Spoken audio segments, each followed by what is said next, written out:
everybody, and thanks for joining us for another episode of the PHNX Suns Podcast, brought to you by the DraftKings Sportsbook app, America's #1 sportsbook app. Don't forget to hit that like button, subscribe wherever you get your podcast, and leave us a 5-star review. I'm Lindsay Smith, here with Espo, Gerald Bourget, and Saul Bookman. And guys, it's real. I feel like I woke up today and I was like, did last night really happen? Is this a pinch me moment? Was I dreaming everything?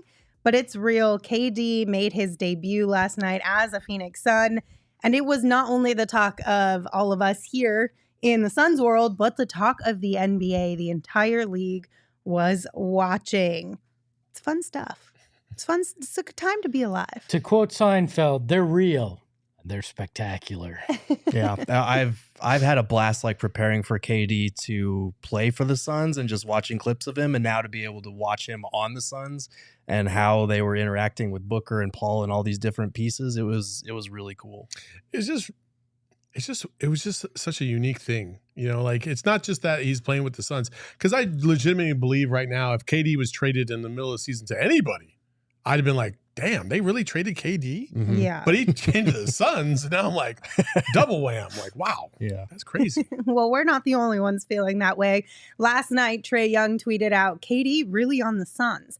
And then Jayson Tatum quote tweeted and said, I just said the same thing, laughing face emojis all around. I think it's going to take a little bit of time for everyone to get used to the new landscape. Yeah, I mean, for me, I had to like clean the glasses because, tall, generational talent wearing 35 for the Suns. I was like, is Dragan Bender back?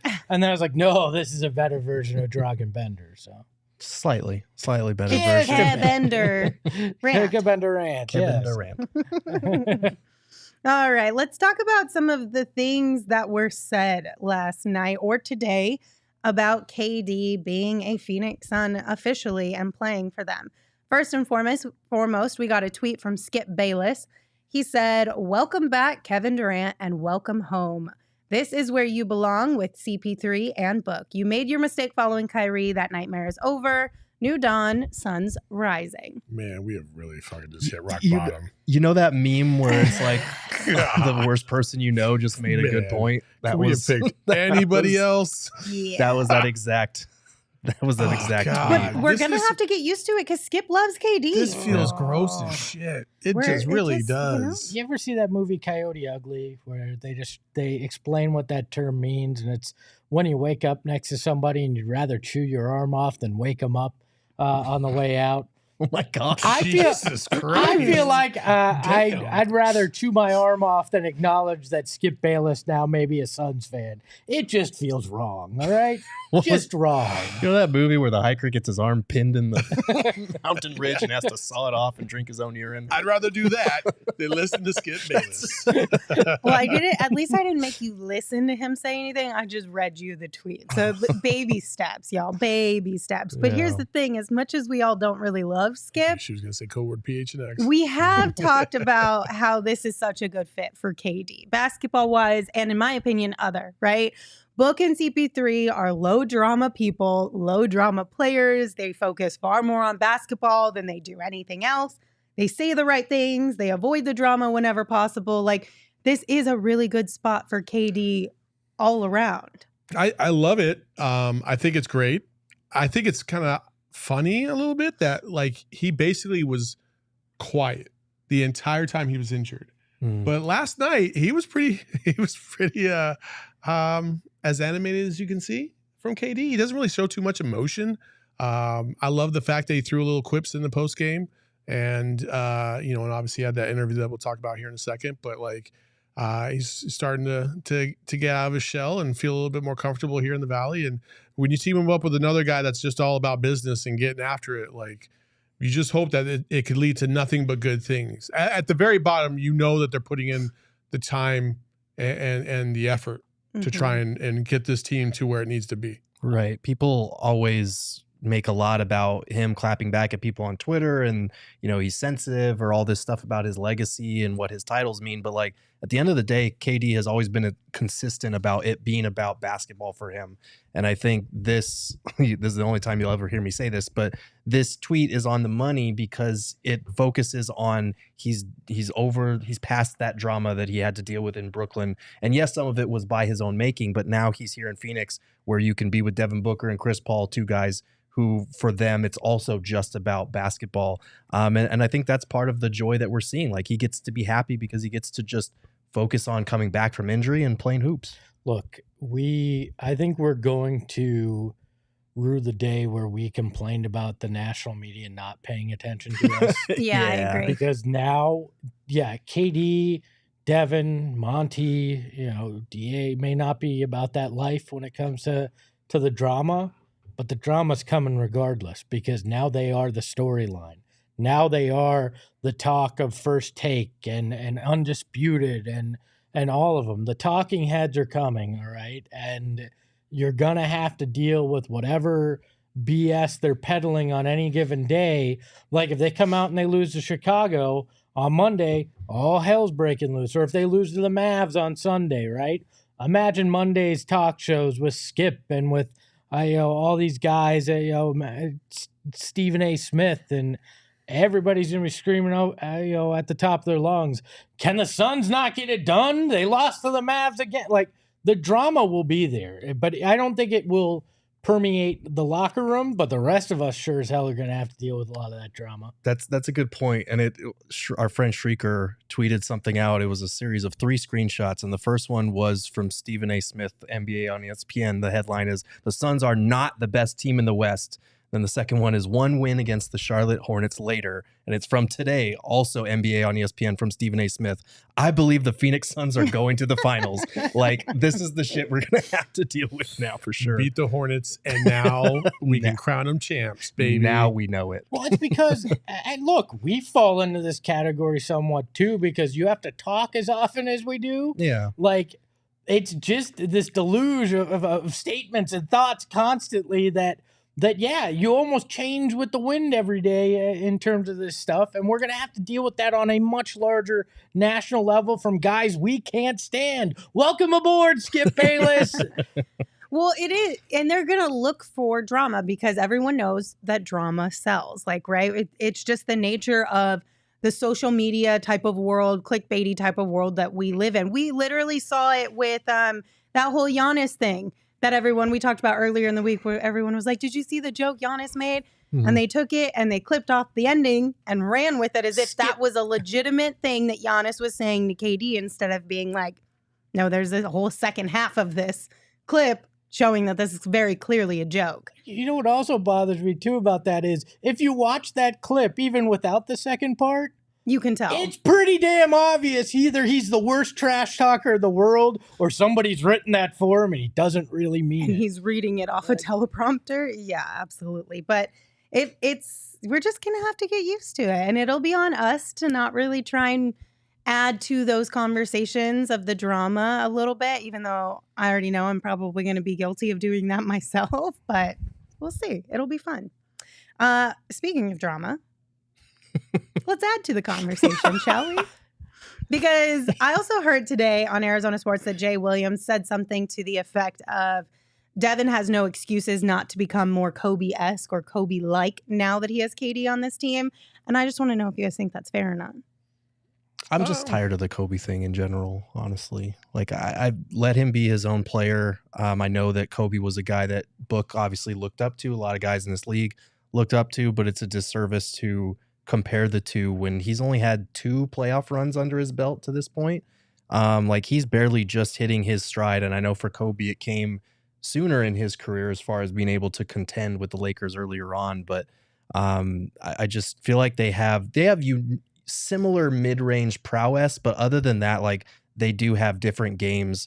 And I'm just kind of tired of the comparison, honestly. Look, when Kobe played here the last time in Devin's rookie year, and Devin met him after the game, and he wrote on the shoe for him, he didn't write, quote, "be Kobe." Mm-hmm. He wrote "be legendary," as in go be your own guy, make your own path. And I think this whole comparison between Book and Kobe is unfair to both guys. There's just no point to it, right? Devin Booker can go out there and be successful, and it'll have nothing to do with Kobe Bryant. And I get, Mamba mentality.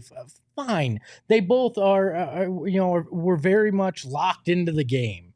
Okay. I think 95% of the greats were like that, So I think the comparison is just lazy. I'm a little bit in between both camps. I think earlier on in Devin Booker's career, before he had even made a playoff game, I was like, stop with the Kobe shit. Like, just stop. There's nothing there. Nothing's happened. He hasn't accomplished. At that time, he hadn't even gone to an All-Star game. Like, how are we going to compare him to one of the greats of all time when he hasn't even gotten to an All-Star game? Like, and I know a lot of that wasn't his control, but now, after he has gone to multiple All-Star games and he has gone to the finals and he's led his team to one of the best records in the NBA and the best record in franchise history, and he's passing all these guys up on the different lists in franchise history, and really the way he's been going about his business, I'm a little bit more okay with the Kobe Bryant comparison now than I was before, because you can see it in his eyes, you can see his determination, you can see his will. And that's the thing that separates a lot of the great ones. And I think when Jay Will says that, we're going to point to the fact that he literally compared those two. But I think more than anything, we're talking about a guy that is on the cusp of greatness. And that's what I really take away from this, is that he has no excuse to really not be great, because he doesn't have the weight of the teams on him and solely him all the time. Like, he can find levels to this to grow, that by the time maybe KD does leave, well, guess what? You have the best player in the game at that point now too. So that's kind of what I took away from And it. I think that's fair to say, hey, greatness, that it's fine to reference greatness, but Kobe specifically, like, I don't think the comparison's fair too, because Kobe early in his career coming into the league at 18 was viewed as very selfish, not a team guy, caused issues. It was the polar opposite of what Devin Booker was when he came into this league. Devin's never demanded a trade. Devin's never chased off a teammate. Like, there's things that Kobe did that aren't Book in any way either, too. So, like, I hate those kind of comparisons. I think if he's talking about it from a perspective of, you have this all-time great offensive hub that demands so much attention, and you, as the second guy, the 1B guy, can now feast on that. I think that's an apt comparison, because Kevin Durant is going to make Devin Booker's life easier. And if he has that same killer edge to him, I get that sort of pseudo comparison there. Just like Shaq and Kobe. Right. Yeah. Right. So I do think there's something to that, and I think he'll be able to make the most of it. But again, like, I don't want to put the cart before the horse here, because I want to see more than one game with these two together and see how they fare in a couple playoff series before I start making those types of comparisons. I think I just want, like, if the expectation is that Devin has to level up now that he's got that caliber of a player next to him, I just want everyone who back in the day when he had nobody around him poo-pooed on Devin to apologize. Now, look, Never gonna happen. That's all I'm asking. Is it too much? Is it Yes, asking too much, yes. honestly? because he couldn't get praise when he was by himself, and now that he's with KD, well, if he isn't, one of the greats, then we're not going to be able to give him love either. It's like, Right. it's lose-lose in any way here. Well, that's what Chris in the chat said. It's lose-lose for Booker. If the Suns fail, it'll be Booker's fault for not leveling up. If the Suns win a title, it was only because of KD. Booker just needs to ball and ignore the commentary. I don't know if I necessarily agree with that, because it's going to take them both. I Mhm. really do. Like, if the Suns had won the championship, I think Devin Booker would have gotten all the love as much as Chris Paul would have, because Devin Booker carried that fucking team in multiple games. And yeah, Chris Paul had some phenomenal games too. But I mean, it's just, I think it's a narrative if you let it be a narrative. And I don't think anybody here in the Valley is going to let that be a narrative. KD is going to drop 35. Devin Booker might drop 32. Do I give a shit? No, they both equally, obviously, are just as important to the team as the other. Like, no, I'll say it this way. You take one of those two off of this team, they're not winning a championship. But it's Point not, blank. it's not this group and the people in this town that are going to drive that narrative. It's the Skip Baylesses of the world. It's the Stephen A. It's the same Smiths. thing we saw Yeah. last year. Chris Paul and Devin are both splitting votes for each other. therefore one can't get more praise than the other, and yada yada yada. It's gonna be the same story all over again. Just now instead of Chris Paul, it's KD. See, but I didn't even agree with that last year.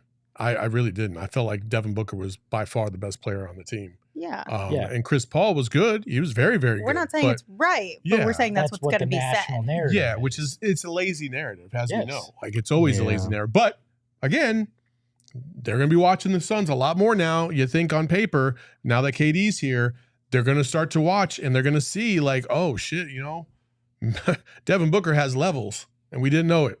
Yep. Well, now you do. There's levels to this.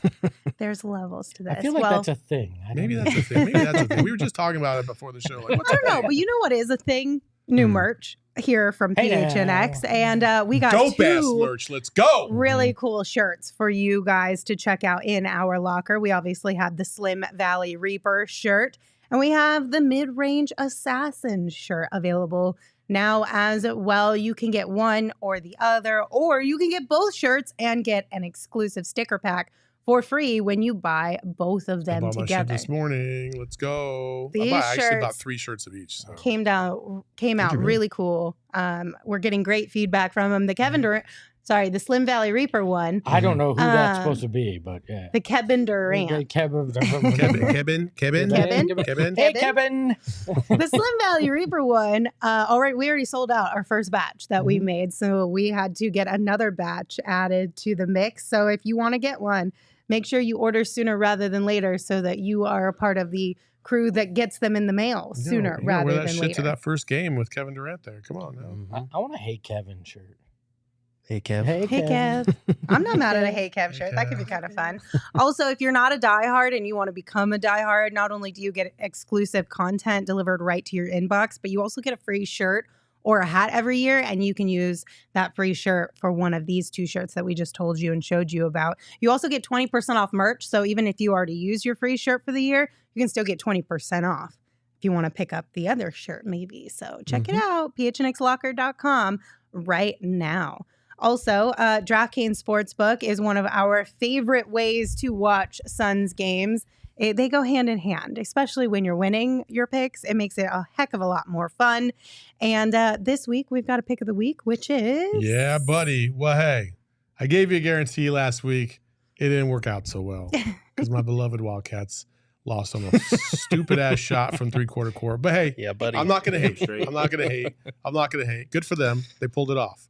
But I will guarantee. Oh, here we go. Oh, boy. Inject that. Bring it on. That ASU will cover the spread today. Oh, come on. I thought you were going the other way. At plus 11.5, there's no way they're losing by more than 11.5. God. Take the money, take the points, take the Sun Devils, and win some cash, baby. You know damn well what you're doing. Why reverse jinx this, all right? Saul's a hater. You thought. He thought. You got me. You had me. I can't lie. Like everything else on this show. I said that because our beloved producer, Sean DePaz. Is it the first time you're producing the show? No, he's produced. No, he's produced before. I am but... asked every single time that I produce your show by one of you if this is the first time I produce your show. Probably me. No, it's Lindsay often. It's me? Yeah, it all right. Let's be honest. Like I feel everything like else I on this ask if show, you produce there's certain levels to that segments. bad. There's always levels to it. I don't know. You can take Saul's pick of the week if you want or not, but you should download the DraftKings Sportsbook app right now and sign up with the promo code PHNX because new customers 11. Let's go. can Let's bet go. $5 on 11. the NBA and get $200 in bonus bets instantly only at DraftKings Sportsbook, an official sports betting partner of the NBA. Again, that is code PHNX. Minimum age and eligibility restrictions apply. See show notes for details. Also, I will say, Espo before the show was like, I said, what's our pick of the week? And he goes, anything over Kevin Durant tomorrow. So if you're not on board with Saul's pick, you could take Espo's and just take the over anything That's Kevin not Durant. how the pick of the week works. Well, it is today. We had a toss-up. Nobody took it. I took it. You got to take the 11.5. Yeah, it is contractually obligated. If you watch the show, I don't you make have the to do rules. it. That's just how it goes. By the way, welcome, I don't Chris, remember as a diehard. We're glad to have you here. Yes. And glad you got the Mid-Range Assassin shirt. Let's go. Lord have mercy. All right, so we took a look on what was said after last night's game. Let's take a look back on what actually happened on the court in last night's game with some mini breakdowns. Gerald, this is your time to shine. Yeah, so I wrote about this more in depth at Go PHNX Suns if anyone's interested in looking at 5 things that I pointed out from the game that I felt were glimpses into what this team could become, what Kevin Durant does for the Suns. But I wanted to highlight 2 sequences here on the show because they are really great examples. The first one of how Kevin Durant creates space for so many other people. So on this first screenshot that we have here, Devin Booker starts in the corner with his man Kelly Oubre hugging him close, and then Chris Paul and DA are stacked near him on the right side of the floor. DA's got the ball just inside the 3-point line with his defender Mark Williams kind of sagging off. And then on the opposite side of the floor, Okogie is in the corner. His man JT Thor has 2 feet in the paint to help on any potential drives. And then KD's over there on that left wing beyond the 3-point line with his man Gordon Hayward staying close. Now, Booker curls around the screen from Paul, which automatically puts Oubre behind the play. Terry Rozier, who's CP3's man, is staying closer to the basket to allow Oubre to kind of fight through that screen and not give up any slips. So with Oubre already behind the play, Devin Booker catches a shovel pass handoff from DA and curls around him towards the basket. And Mark Williams is sagging off to protect against the drive there. And then with Booker coming in hot off that handoff, JT Thor kind of takes a step further into the paint from his man in the corner. And then Hayward kind of sags off a little bit of KD towards the nail, it's the center point of the free throw line there. So when you hear him say, a defender steps towards the nail, it's right there in the middle of that 3-point line. Now, Booker... free throw line. Yes, the free throw line. Sorry, the free throw line. Now, Booker penetrates further into the lane, and he's being trailed by Oubre because of those staggered screens, and that forces Mark Williams to kind of step up slightly, but he can't fully commit yet because DA is immediately starting his roll towards the basket. So he's kind of in no man's land in having to guard 2 players in space there. Hayward also needs to make a decision. Does he step further in to help cut off Book's drive and leave Durant, who's shooting 40% from that spot on the floor as a 3-point shooter on the wing, or does he let his teammates kind of handle it? Booker drives deeper, and that forces Mark Williams to make his decision to fully commit to stopping the ball since he's entered the paint and Oubre is still behind the play. Hayward sticks with KD because he's not going to let him get an easy kick out, and that gives Booker the requisite room to force the issue. Terry Rozier, who's kind of sagged down to tag the rolling DA, is behind Ayton, so he's not really helping at all there. And Thor has 1 foot in the paint still to help off of Okogie. Booker rises up for a jumper to get Mark Williams to fully commit, and he knows his shot's about to be contested from the front and from the back with Oubre flying in. He's desperate for that block against his old teammate Book. And Book switches off to his offhand. He weaves a pass around Williams' outstretched arm. And then Rozier is retreating back out to CP3 instead of helping on the pass because CP3 has curled up to the 3-point line to keep his attention. And he came into the night shooting a career high 54% on catch and shoot threes this season. So you have to stay with a guy like that. That leaves Ayton wide open under the basket. The pass is slightly low, and Ayton doesn't catch it cleanly, and that gives Thor, who's helping off of Okogie, an opportunity to help under the rim. But once Ayton gets a handle on it, he swings the ball low through Thor's kind of contest there, and he has a recovering Mark Williams on his back, but fortunately he's got prime position right near the rim, so he turns right into a right-hand hook shot over Williams for an easy bucket. And that whole play just kind of stems from Hayward not being able to help off of KD and opening up that driving lane, the type of driving lane that Booker doesn't often get when he's curling around screens like that. So that's just one example of how things are going to open up for everybody else just having KD out on the floor. Well, there's a couple other things there. Book could do as usual where he stops and lets the guy run into him from behind on that mid-range there as well, and that or Okogie's there too. So like there's so many things that open up in here with the way this defense collapses. This is a small microcosm of what's going on in this offense, but it's exciting to think about what opens up just simply by even if KD is a decoy on a play like that. Mm-hmm. Yeah, absolutely. And then I wanted to take a look at this second sequence. This was the really fun one from the beginning of the game. And this starts with Gordon Hayward having the ball on the right side of the floor, well beyond the 3-point line. He's being defended by Durant. Mark Williams is setting a screen to Hayward's right, and DA is initially in drop coverage just outside of the paint. He's sagging off the play pretty significantly to start this one. But once Williams makes contact on the screen, KD is fighting underneath it, but DA takes a big step up to make sure that Hayward can't just step up into an easy uncontested three as he's driving around the pick. So Durant gets through the screen, fighting through it, and he kind of helps corral Hayward towards the baseline, towards Ayton. DA is still not all the way up on the ball yet, but because of his length, because of Durant's length preventing a path toward the middle of the floor, Hayward can't pull up, and he also has to keep driving.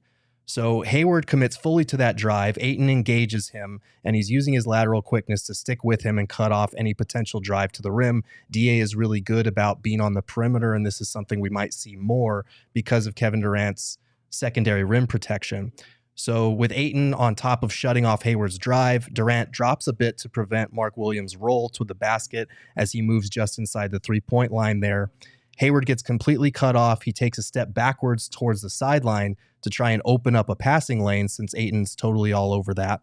Durant recognizes Williams on the roll and sees where he's about to cut behind him in order to give Hayward an outlet. Then Hayward locates Williams, who makes himself available, getting past KD. On the opposite side, Devin Booker, whose man is in the corner, has slid over towards the basket to help protect, but he's also distracted by a back screen that's being set on him, so he can't fully commit to shading over and protecting the rim. That's good, though, because KD has a 7-foot frame and a 7'5" wingspan. That makes him a better rim protector anyway. Williams catches the bounce pass from Hayward with KD on his hip, and it looks like he's got a decent look at a layup off the backboard from the low block. But wrong. Kevin Durant rises up, stuffs him at the peak.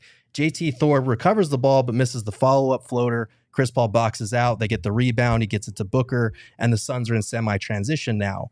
So on this is an example of how DA helps repay that favor there. He uses his gravity. Booker's on the right side of the floor, and Ayton runs up the court to take advantage of a mismatch with Gordon Hayward on him in transition.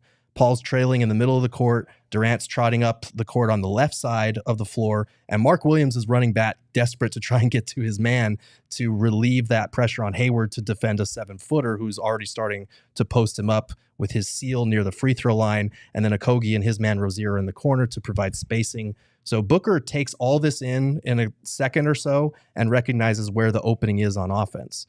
So with Ayton posting Hayward fully into the paint now and Williams focused on recovering back to his man, Booker sees KD on the weak side and slings an overhead pass to him.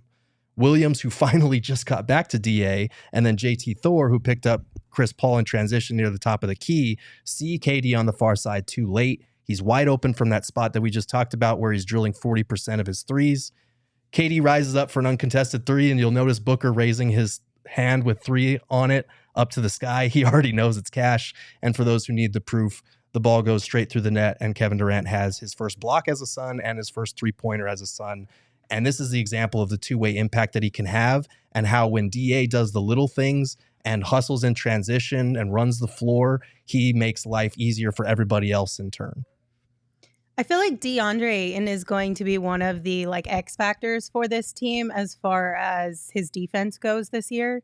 I think he'll still eat, but I think his offense is almost secondary to what impact he could have defensively. I don't know if I would necessarily. I mean, yeah, he is. You're right. He is going to have more of an impact on defense than he is on offense by nature of KD and Book alone, right? Mm. But I think we've been sitting here talking for quite a while about the importance of Chris Paul, and rightfully so. He's one of the greatest point guards of all time. But I think you're starting to see the reason why DA has such an impact on this team when he plays at a high level.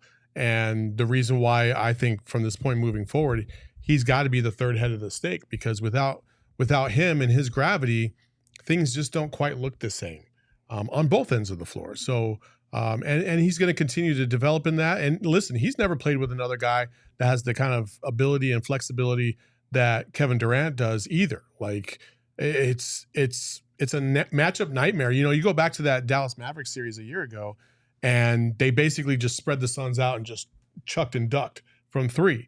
Well, you can't really do that now because you have 2 7-footers out there who are agile, who can play at different levels and are quick enough to get out on shooters. So what are you going to do now? And that's the beauty of Kevin Durant and DA.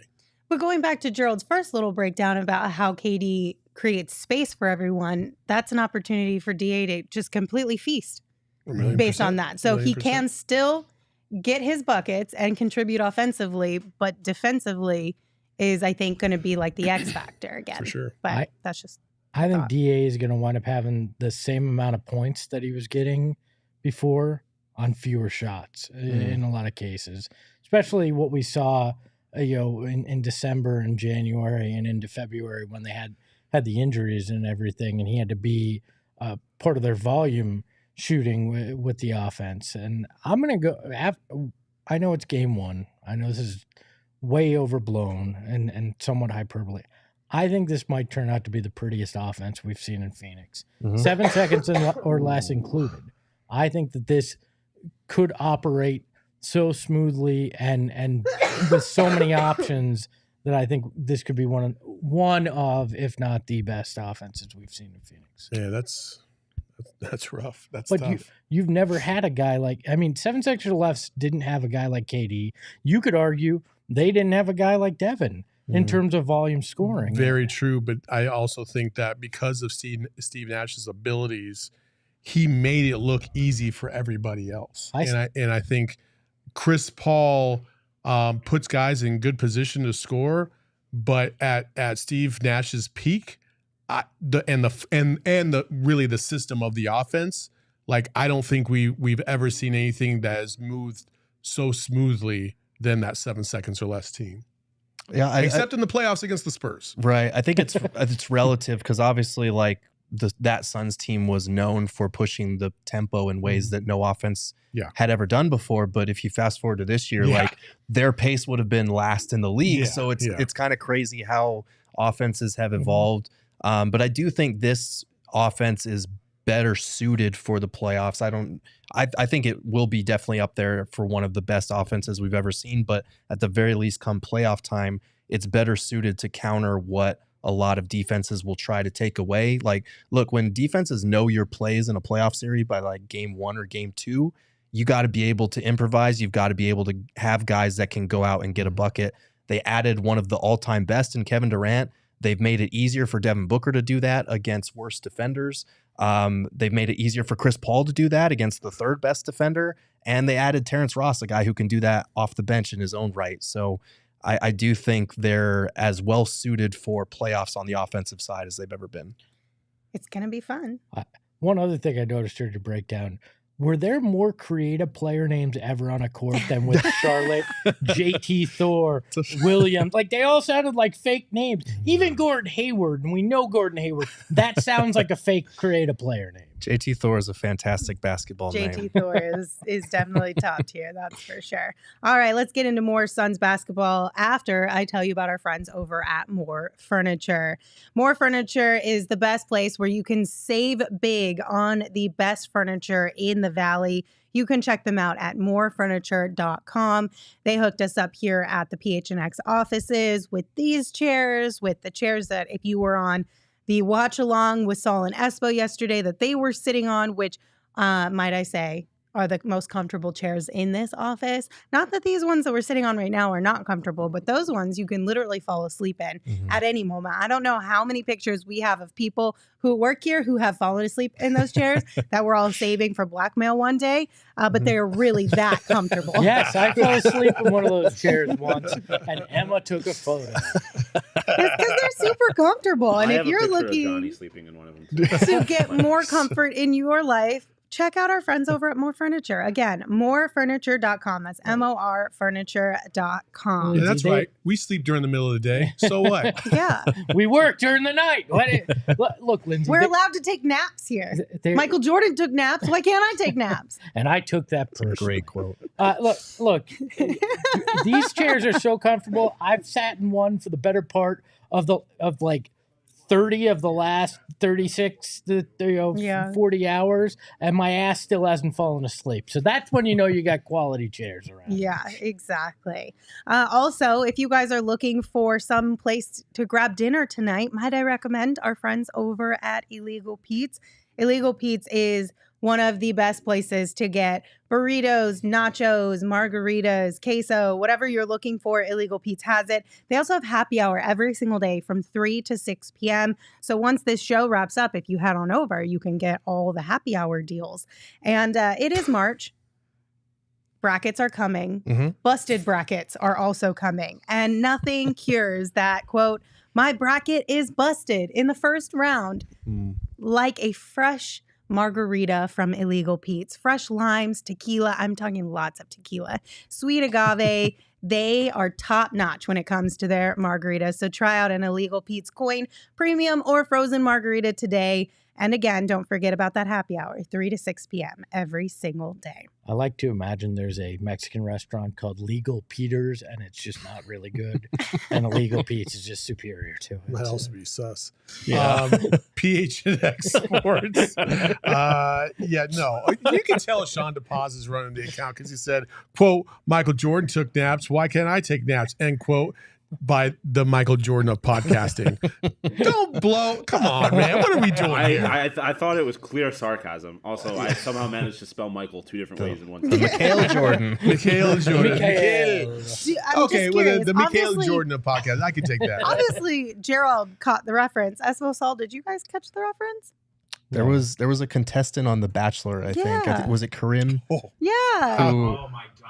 And Gosh, everyone was shit. giving her Not grief because Corinne. she slept all day and took naps all day. And that was like the social media gold moment. I didn't Yeah. even watch that season, but I saw that I clip. thought it too. yeah. She Did said not. Michael Jordan took naps. Why But can't I did he take naps? though? But did he though? I honestly don't know. It doesn't I sound don't like think something he he'd did. do. No. But that just adds to the wonderfulness of that I quote. feel like That's a really Michael good Jordan, quote. if he took a nap, he'd wake up from it and something bad happened in it, and he took it personally. and he never took one again. yeah, he never took never one again. slept I have after not that. slept in 30 years. See, I mean, I I- feel like Michael Jordan definitely took naps because Michael Jordan stayed up way past his bedtime doing ridiculous shit during his prime in the NBA. So he had to take a nap the next day to be ready for the next game. I mean, you're not wrong, Yeah. but he's built different. I like Just the way you is. phrased that. Way past his bedtime. Yeah, way past his bedtime. As if a What? grown ass man has a bedtime. Yeah, what was his bedtime? Yeah, what what was was Michael what Jordan's was Three bedtime? said a.m. 4 in the morning. Yeah. I feel like Michael Jordan didn't go to bed until after shoot around. Yeah, he probably. just stayed out and then went to shoot around and then was like, let me take a quick nap here and then get back up and do it all over again. As an example, if you missed it, you can go to our Outside Shots show that we did this morning with EJ, and EJ gave a fantastic story about Michael Jordan that I Mhm. loved. Yep, exactly. All right, we did get a super chat from Roy. Roy said, y'all should make a mid-range mafia shirt and send it to Shaq. LOL. As an Italian, I'm offended by Shaq. That's what I'm going to say. Why? Yeah? Well, the mafia is an Italian thing. Why is Shaq going to dub them the mid-range Well, mafia? that's the That's thing. my people's thing, That's Shaq. that's the thing that I always go to. I was like, were there any brothers in the mafia? I don't think there was. No. But we got 4 of them in this mid-range mafia. I don't know about that. That's why we're going with assassins. I like that. I'm going to abstain from saying anything Same. further. I'm going to move us right on along here. All But those thank you for the super African-American chat, Roy. We ninjas. appreciate you. Okay, so we also Wu-Tang heard... Clan, baby. Let's go. Again, I'm going to abstain. That's exactly what this is Saying was anything built further. off of. Let's go.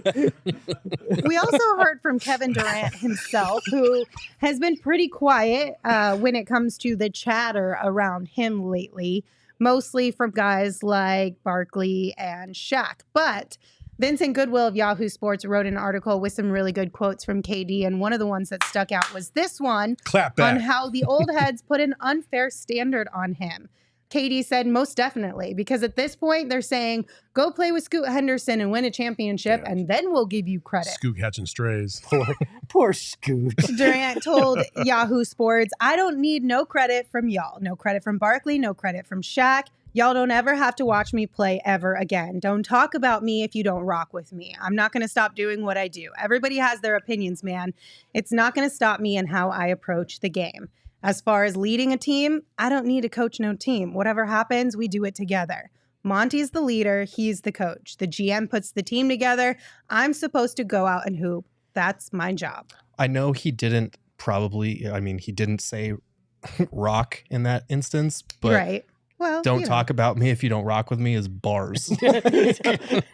that's poetry. I mean, it's love true. it. Why did they choose that to insert for that word? Yeah, Well, 'cause I mean, he just saying, we're all grown adults here. Don't talk about me if you don't fuck with me. Or just say do it. Or just if you gotta take it out, just say expletive. Why put the word right? It's like I honestly remember in kind of the like 80s it better.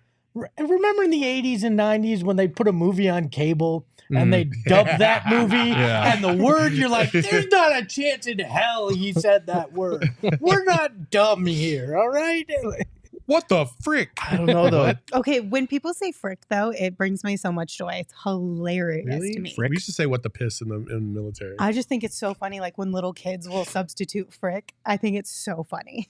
Anyway, I'm glad that we finally got to hear from KD, though, because he's absolutely right. Like, I think if there was a lose-lose situation for KD, it's always about his championship. It's always about who he's playing next to, what he's doing, what he's not doing, who he is as a leader. Like, it's a lose-lose situation for him no matter what he does, I feel like. Yeah, and the biggest thing that he's alluding to is something that I keep coming back to is like, I hate that we always have to, when we talk about all-time greats, we have to find a way to tear them down instead of appreciate greatness in front of us. And he's saying, like, you don't have to watch me if you don't like me. Like, if my greatness is lost on you, don't watch me play. Like, stop talking about me. I just want to hoop. And he doesn't need the credit from these guys, especially from Barkley, who has never won a title here, to validate what he's doing, what he's accomplished, and the fact that he gets to wake up every day and do what he loves at an extremely high all-time level. Like, I just wish that we could move past that portion of things, and I'm sure Kevin Durant is high on that list as well. But look, high joke there with Kevin Durant. I'm gonna leave it alone. But look, this is a time-honored tradition. Every generation gets salty about the generation that follows them in the game. I mean, Kareem was like that. I mean, he even made a joke about it in the movie Airplane. Like, there's every generation gets fed up with the generation that comes after him. Oh, you had an easier path. You had this. You had that. And eventually, KD and Devin Booker's generation will be saying that about whatever, fifth grader right now becomes the next big thing in the NBA. I hope not. I don't know about that with Durant and Book. I think there's a genuine appreciation with them for the hoops side of it. And I think when you watch inside the NBA, you're not watching it for basketball analysis, because these guys hardly ever watch the games. They don't love basketball like that. They like the sport, they like what they do, and they're really entertaining. But as far as the X's and O's, the basketball itself, I don't think they care anymore. And I took that personally because we've been compared to inside the NBA. That's fine. Not every show has to break down every single X and O. Like, that would be boring and it wouldn't be fun. There's room for fun. There's room for different types of basketball analysis. But my point is, I don't know if this generation is going to do what the former generation did as far as looking at the younger guys and tearing them down. I feel like they're more inclined to bring them up the right way, because that's what Book got from Kobe. That's what KD got from LeBron and Kobe, from different guys. I feel like it's a little different. I don't know. Hello in the chat, I feel like, is fantastic with this comment. We played basketball uphill both ways. We fucking did. Saul, are you in that? No, are you lumping yourself into that one? We played on driveways that had a slope and 110-degree weather, drinking out that green hose off the side of the house. I will say this. In Cordes Junction, motherfucking Arizona, there was no concrete pads to play basketball on, so I was dribbling in the fucking dirt. That's for sure. I don't know. I hate this so much that when you have these great players and everyone has a different one at the top of their list, like you said, Gerald, it feels like they have to tear down the other ones in order to lift up the one that sits atop their list, instead of being like, they are all great in different ways, but this sticks out to me for this guy, and that's why he's at the top of my list. Like, you can uplift other players, like whoever your favorite person is, without discrediting the other ones. But we don't do that because it's not as easy. Gerald, you might be right about the Books and the KDs not going down this path, but you can't tell me Draymond Green's not going to be that guy in 15 years, playing that same role. I mean, he could be, but he's also a good basketball analyst. So I feel like he's at least coming at it from a place of, this is what you're seeing on a play, or this is what this guy needs to do. He has said some dumb stuff already, like we need to get Book out of Phoenix after they had just gone 8-0 in the bubble and whatnot. But Yeah, but also it's easier to be that guy and think that way when you're in the game. Yeah. Once you get years removed, I mean, just look on the NFL side of things. I'm blanking on the quarterback, former Dallas quarterback who's become Tony Romo. Tony Romo. First year in the booth, he's calling out plays before they happen. He's 3 years removed now, and everybody's like, he's not that good of an analyst. Because once you move away from the game, even if you try to study film, it's not the same as when you're in the game, No, that's fair. I just wish that analysis leaned more towards into the Candace Parkers, the Jamal Crawfords, the Allen Iversons in terms of showing the next generation love and appreciating what they do instead of being like, man, these guys, they're in their load management or whatever the hell we're going to talk about today. Like it's always a recurring thing, and it's they're right about exhausting. I would say I'm 99% with you there, Gerald. Outside of the load management, I can't. Well, that's fine, but I'm just using that as an example of like how we're gonna tear down the new generation today. Like there's always something that they're gonna pull out. For sure. Maybe they'd be happier if they just had more Four Peaks beer in their life. Maybe. I think Charlotte's had plenty of beer. Should at least try. Maybe it's because it's not Four Peaks. That's what's up. Maybe we should send them a pack of this Suns brew, and it'll brighten their day and make their lives a little less shitty. Don't talk about Four Peaks unless you rock with Four Peaks. There you go. Exactly. in brackets. There's a game tomorrow, and it is a Friday night, so you may as well swing by the grocery store on your way home and grab some Four Peaks beer, whatever flavor it is that stands out to you the most. Suns brew is awesome. Obviously, the Wow Wheat, the Peach Ale, the Hazy IPA. Four Peaks has something for everybody.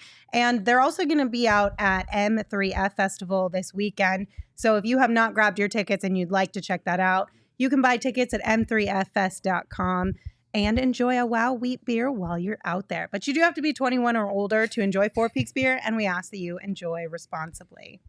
I didn't ask a question. I made a statement that time. Hello in the chat was like, it's about to be an ad read when Lindsay asked a question, and then tried to say, told you. Lindsay starts the ad read with a question. I said their lives would be better, didn't I? No, you asked us a question. Yeah. Their lives would be better with you. You just asked another question. We're about to do another ad read. I really in my head was like, don't ask. over with her own car. I really thought, because in my head, I saw Hello's comment, and I was like, don't ask a question. Just say it as a statement, and it came out as a question anyway. I couldn't stop it. Damn it, Hello. You were like, I didn't ask a question. I was like, I did? No. Yeah.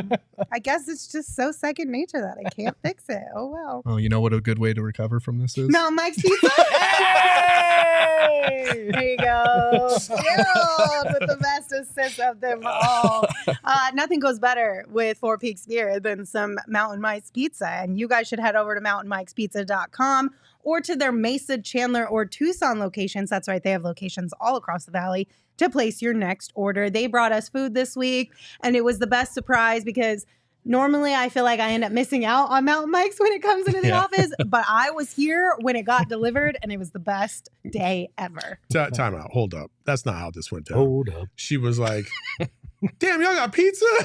We're like, yeah, it's in the kitchen. Yeah, it was the best day ever because I actually was here when the pizza was here. She just completely walked right by it. I did, but at least I got it before I left. Fun fact, the Mountain Mike's in Chandler, near the Bed Bath & Beyond I worked at. I'll just leave that as it is. Well, as a reminder, if you sign up to become a diehard, new diehards get a $50 voucher upon signing up to Mountain Mike's. So make sure you guys check them out. It's like pop-up video. I'm just going to give you random facts. We should have a pop-up video show one day. That would go so hard. Oh, my God. Okay, so Saul had mentioned that Outside Shots today with Eddie Johnson was one of the best episodes of that podcast that they've had so far since it began. And we're going to talk a little bit of a nugget outside of that, but highly recommend you guys go listen to the entire thing. But here's what we're going to talk about. We got a clip from it. You got TJ Warren sitting over there, and I know he hasn't played much, but I am telling you he is going to win us a playoff game. Ooh. TJ Warren is going to win us a playoff game. Foul trouble is going to happen or whatever, right? Guy gets nicked up, maybe can't play. That guy can step on the court, and if he gets his touches, he can give you 20, and he can get you 6-7 rebounds.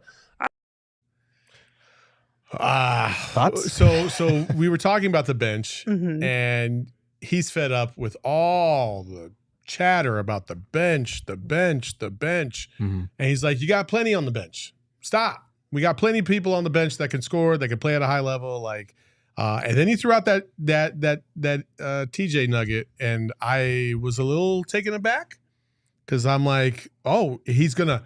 Not only is he gonna play, but he's gonna win you a playoff game. That is a high bar. That is a high bar, especially coming off the bench. I mean, EJ is speaking from as a man who came off the bench and won a few playoff games because he got hot shooting, right? So I understand his soft spot in his heart for a guy that he hopes can do that. I could see TJ Warren getting minutes in a pinch when things become a half-court game. There's foul trouble. Terrence Ross maybe is in foul trouble off that bench, and you turn to TJ Warren and he scores 8 points in 5 minutes because TJ is a bucket like that sometimes. I don't think he's going to drop 30 in a postseason game to win it that way. But I could see him having an impact in a break glass in case of emergency kind of way. Yeah, I mean, when it comes to the playoffs, guys coming off the bench, they're only going to play 10, 15 minutes, maybe 20 if there's foul trouble. So you really only need like 10, 12, 15 points out of a player for him to have that type of impact that I think EJ's alluding to, where you can swing a playoff game. I don't think TJ is going to come out and look like NBA bubble TJ again, but if he just has a night like that where they need him in a pinch, I think he can. I don't know if it's likely because based on what we've seen, he's only been given spot minutes, and they haven't been they've been sparing compared to an Ish Wainwright or to a Terrence Ross. But if he can prove himself defensively and work his way into the rotation, I wouldn't put it past him. I just wouldn't bank on it either. And that's the thing that I did love about what EJ said, because I don't think we've really talked about it, is that he mentioned guys like Ish Wainwright and Jock and guys like that. And then plenty of people in the chat have talked about Baisley. They talked about TJ and stuff like that. EJ's point was Monty is loyal. Yes. And he doesn't give a damn about reputation. You got to go out and earn those minutes and take them away from the people that have been here, as opposed to just being gifted those minutes to you.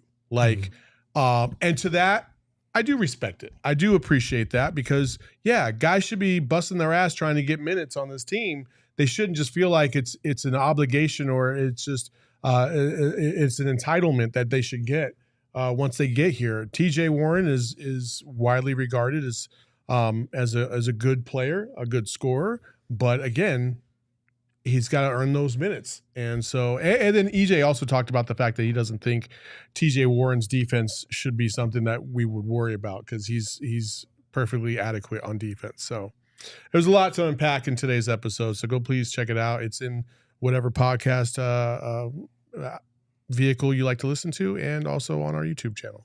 I think the thing that stood out to the most to me from that little segment, if you will, is that EJ feels like comfortable with this bench squad, which I know has been a topic of conversation since the KD move. Like, we should have picked somebody else up off the buyout market, or we should have made moves here or there.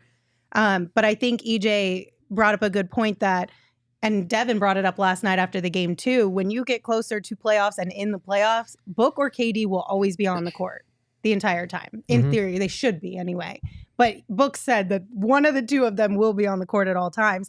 And that helps in the sense of freeing up these guys to have better looks and more opportunities to knock down shots that will be crucial for that unit. So I don't know. I'm just saying, if EJ feels a little bit more comfortable with this bench unit moving forward, that makes me feel a little bit more comfortable too. So can I make a request for a future episode of the show? Sure. Can you and EJ go outside and do shots in one episode? Just outside shots? Like shooting or shooting taking or shots? No, like taking shots. Oh, okay.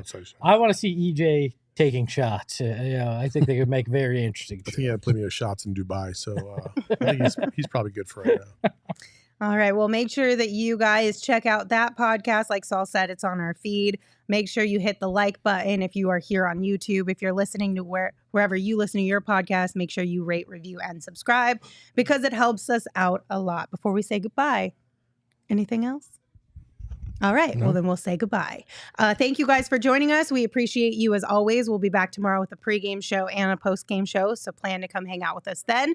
Until then, you can follow the show on Twitter at PHNX_Suns. You can follow me at Lindsay Smith AZ. You can follow Saul as Saul_Bookman. You can follow Gerald at Gerald Bourget.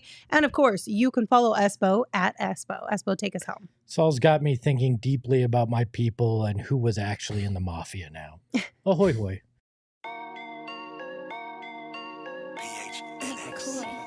Hey yo, my lifestyle is retro. Tell the Phoenix Metro. Megas in control and he ain't never gonna let go. PHNX though, Lindsay, Gerald, Espo. Saw past the ball, we here to turn up the tempo. Got to understand me, I'll always rep the family. Rally in the valley like Dan G, no plan B. Always on the job, my team move like the mob. Turn the beat on, I throw it down like DA on the lob.